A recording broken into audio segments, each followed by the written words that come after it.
Hong Kong's leader is calling for 8 pro-democracy activists living abroad to surrender after they were charged with alleged national security offenses. The activists, including 3 former lawmakers, now live in Canada, the US, the UK, and Australia. They are all accused of breaching the Beijing-imposed national security law enacted in 2020 as part of a crackdown on dissent.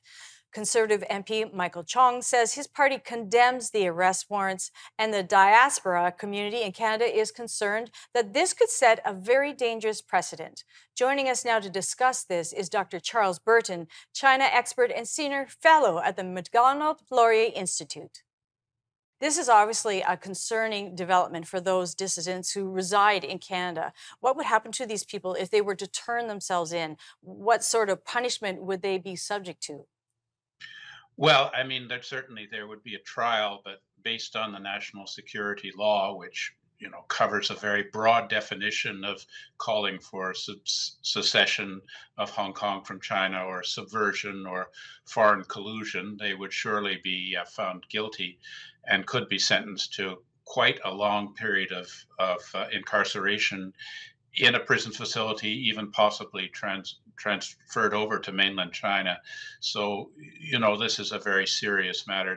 The issue here is that anybody in Canada could be subject to this law because the national security law of Hong Kong covers activities undertaken by people outside of Hong Kong.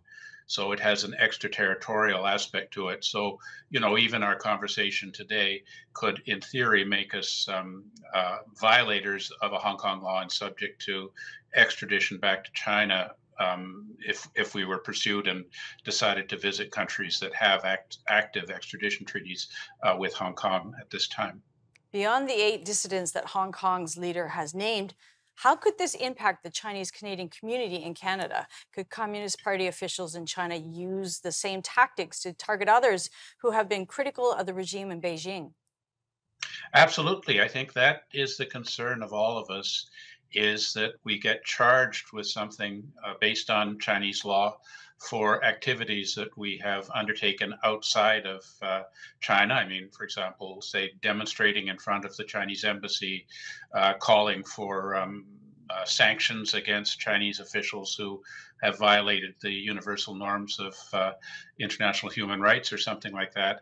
And then if we went on holiday someplace that has an active extradition treaty, say Thailand, that theoretically we could be arrested while abroad and then transmitted to China for trial and a long period of incarceration.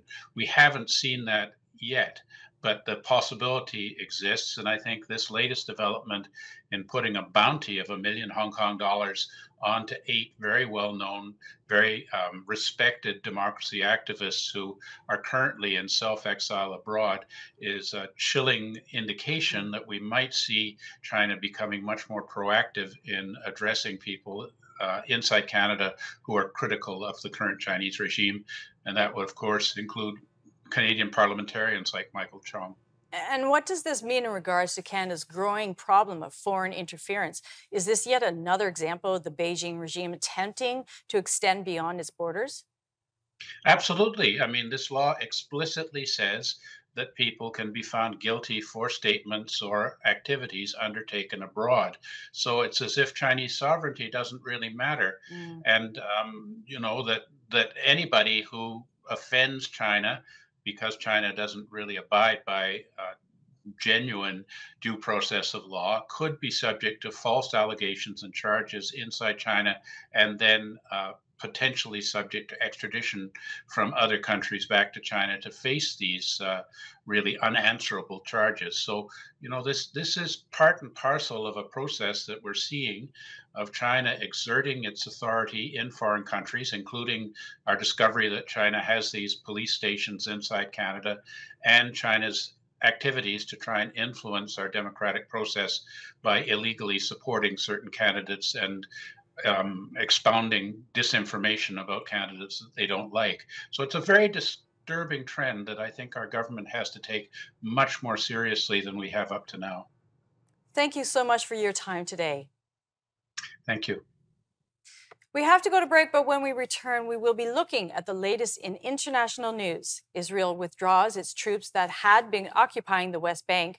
Russia claims that it has fended off a Ukrainian drone attack on its capital city. And July 3rd and 4th are declared the two unofficial hottest days in recorded history. We'll have these and more news from around the world when we return. So stay with us. We'll be right back.